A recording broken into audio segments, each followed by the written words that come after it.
Bonjour, je suis Sylvie Horry, la fondatrice de Ressources. Mon métier, c'est de vous aider à retomber amoureux de votre vie professionnelle. Donc, si vous souhaitez retrouver le plaisir de travailler, vous êtes au bon endroit.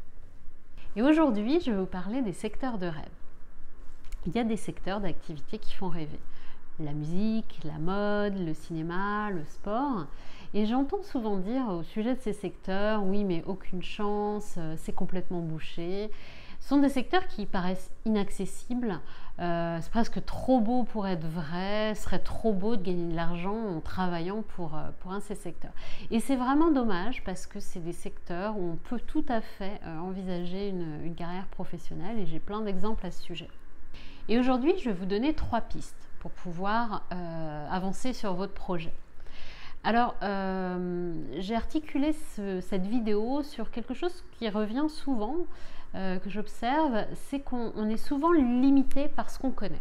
Alors, je m'explique. En fait, quand vous voulez travailler dans un secteur de rêve, il y a souvent 3 cas de figure. Le premier, c'est vous avez un métier précis en tête. Par exemple, je veux être styliste de mode.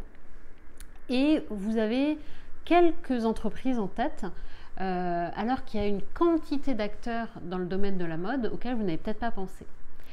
Le deuxième cas de figure, c'est vous avez à l'inverse une entreprise en tête. Vous voulez absolument travailler chez Nike, vous ne savez pas trop quoi y faire, et là encore c'est important d'enquêter parce qu'il y a dans chaque entreprise quantité de métiers et d'activités qui sont parfois méconnus.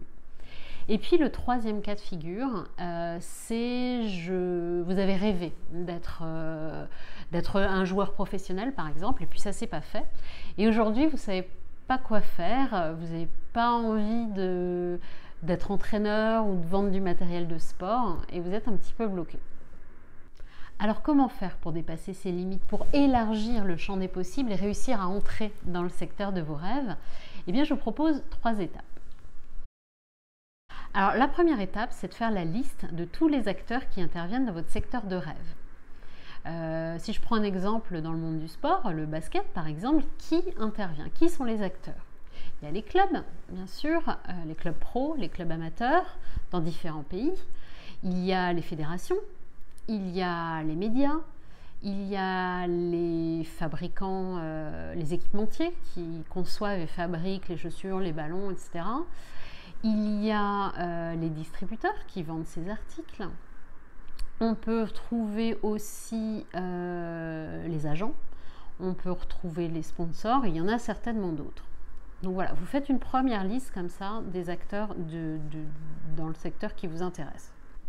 Alors si vous n'avez pas trop d'idées pour cette première liste, mettez-vous en situation d'observation.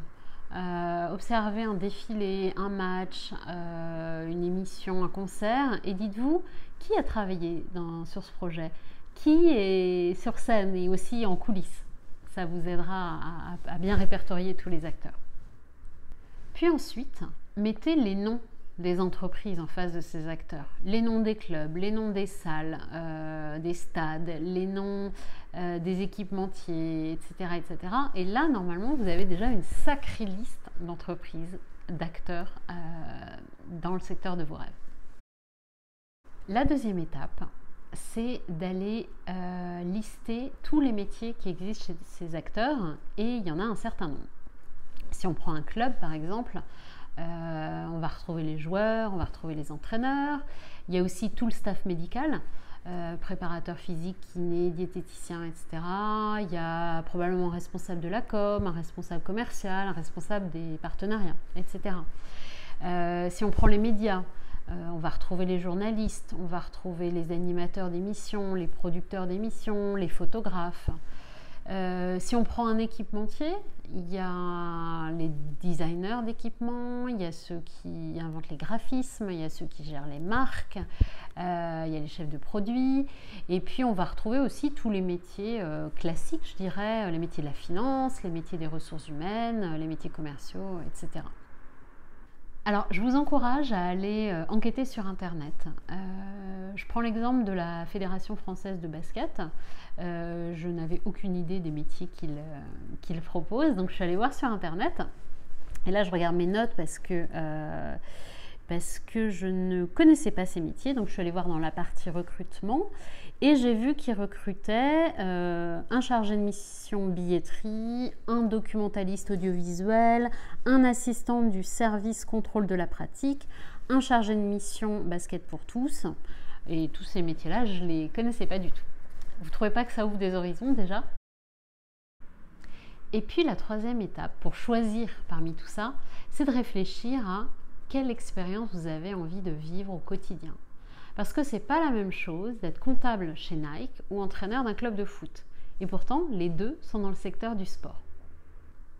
Alors, qu'avez-vous envie de vivre comme expérience dans ce secteur ? Alors pour ça, je vous propose de réfléchir à ce que vous rêvez d'être ou ce que vous auriez rêvé d'être dans ce secteur. Si je prends par exemple l'exemple du basketteur professionnel, imaginons que vous rêviez d'être basketteur professionnel et puis ça ne s'est pas fait. Pourquoi est-ce que vous auriez rêvé d'être basketteur professionnel ? Pour vivre quoi ?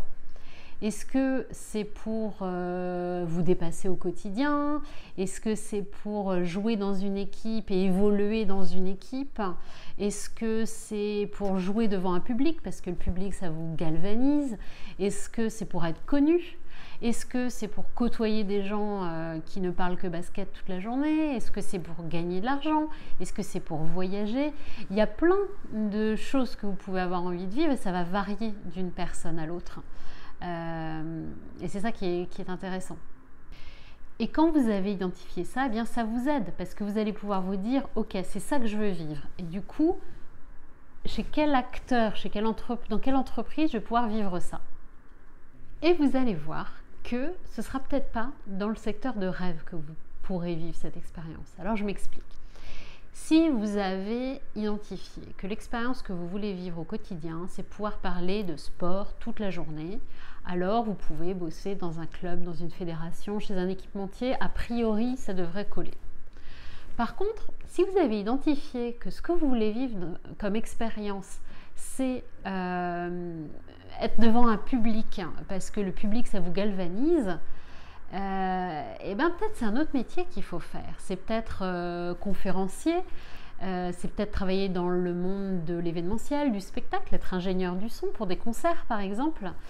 Et vous voyez que du coup, vous n'êtes plus du tout dans le secteur du sport. Et ça, c'est hyper important.